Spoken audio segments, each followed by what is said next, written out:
subscribe to my channel.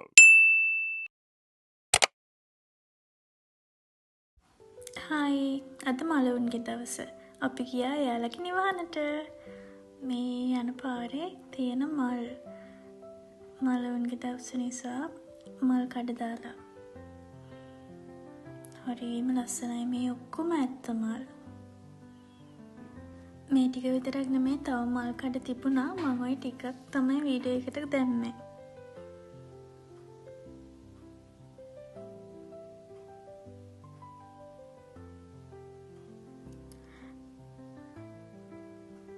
මේ තියෙන entrance එක මේ දෙපැත්තේ තියෙන්නේ මිනි තැම්පත් කරලා තියෙන ඒ සොහොන් කොත් මේ හරිය තැම්පත් කරලා තියෙන්නේ ගොඩක් සල්ලි තියෙන අයගේ මිනි තමයි. ඒ කියන්නේ ඒ හරිය තියෙන සොහොන් කොත් ගොඩක් ගණන්. මේවා හරිම ලස්සනයි. සමහර ඒවා තියෙනවා මම ඔයාලට ඉස්සරහට පෙන්නනම් පවුලට වෙන් වෙච්ච නිකන් ගෙවල් වගේ හදලා තියෙන මිනි තැම්පත් කරන්න හදලා තියෙන ඒවා.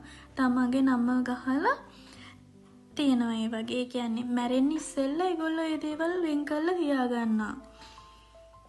මෙතන සමහර සොහන් කොත් තියෙනවා කිරි කරුඩ වලින් පවා හදලා තියෙනවා.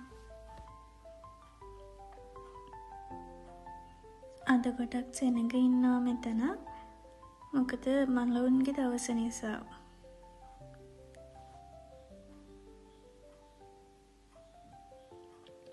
මේ දෙපැත්තේ තියෙන හැම එකක්ම ඒ සොහොන් කොත්.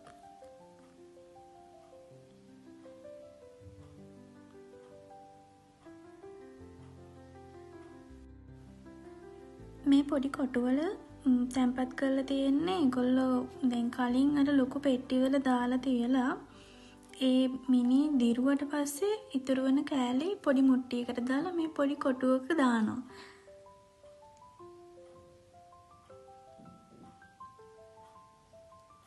මේ තියෙන්නේ මිනි තැම්පත් කරලා තියෙන එකක් තමයි. මේ වටේ තියෙන බිල්ඩින් ඔක්කොම ඒවා. ඇත්තට මේ වගේ තැන දැක්කම මැරෙන්න බයත් නැති වෙනවා. ඒ තරම් ලස්සනයි මේ තැන. අපි සමාජ කොච්චර හොඳට ජීවත් වුණත් සල්ලි නැත්තම් કોઈ සමාජයකවත් કોઈ රටකවත් පිළිගැනීමක් නැහැ.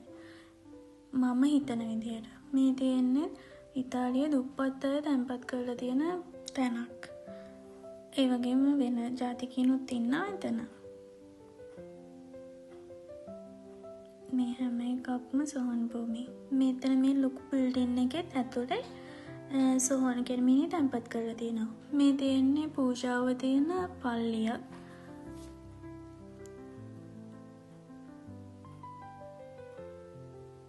අන්තිම පූජාව එහෙම ගොඩක් අය මෙතන තියෙනවා. මලුන්ගේ දිනේටත් මේ පල්ලියේ පූජාවක් තියෙනවා.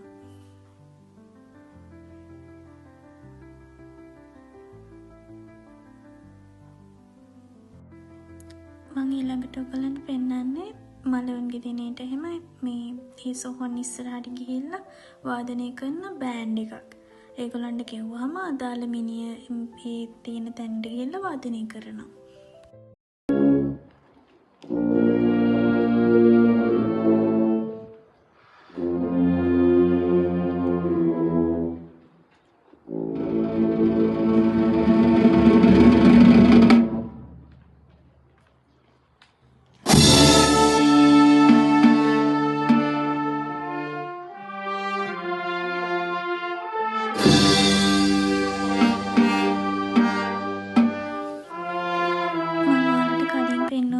තැනක් තමයි මේ. ඒ වගේ තැන් ගොඩාක් තියෙනවා. මේ තට්ටු 3ක බිල්ඩින් එකක්. මේ වගේ තැන්පත් කරන්න අර ලොකු මේ පෙට්ටි වලින් එළියට ගන්නකොට තමයි ඔය සුදු ශරීර එහෙම හම්බ වෙන්නේ. ඒ කියන්නේ දිරලා නැති ශරීර එහෙම හම්බ වෙන්නේ.